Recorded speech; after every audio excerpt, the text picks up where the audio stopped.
আচ্ছা কি বলছে? চৌকো মাঠে মানুষ কি কি খেলতে 1000 পারে? টাকা রেটের খেলা ঘুরেছিল 1000 টাকা রেটের খেলা ঘুরেছে চৌকো মাঠে। চৌকো মাঠে? ফুটবল নাকি?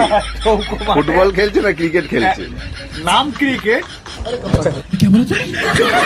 কি খেলছিল একমাত্র ওই বলতে পারবে যে 1000 টাকা রেটে খেলাটাও ঘুরেছিল। 1000 টাকা রেটের খেলা তো আমি কোনোদিন জানিই না যে কোন মাঠে খেলা ঘুরেছে। হয়েছিল সেটা জিজ্ঞেস করছি, বলছে চৌকো মাঠ। মাঠটা কোথায় ছিল? চৌকো নাকি তিনকোনা?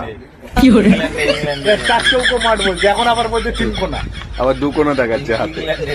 ও মাঠটা ওটা বেশি, কোন আছে বলতে ওই হবে, মাঠটা সব জায়গাতেই ফুটো, সব জায়গাতে বলটল ঢুকে যাচ্ছে বুঝলি, ওই জন্য ভরপুর চাচ্ছে হয়, সব জায়গাতেই ফুটো মাঠ, তাই তো?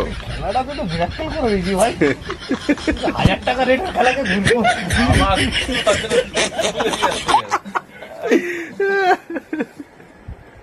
তাহলে 1000 টাকা রেটের খেলা এখানে ঘুরে গেছে গাইস, ঠিক আছে? 4 কোনা 4 কোনা মাঠে তোমরা ঘুরেছে, তোমরা খেলতে আসলে এনার সাথে যোগাযোগ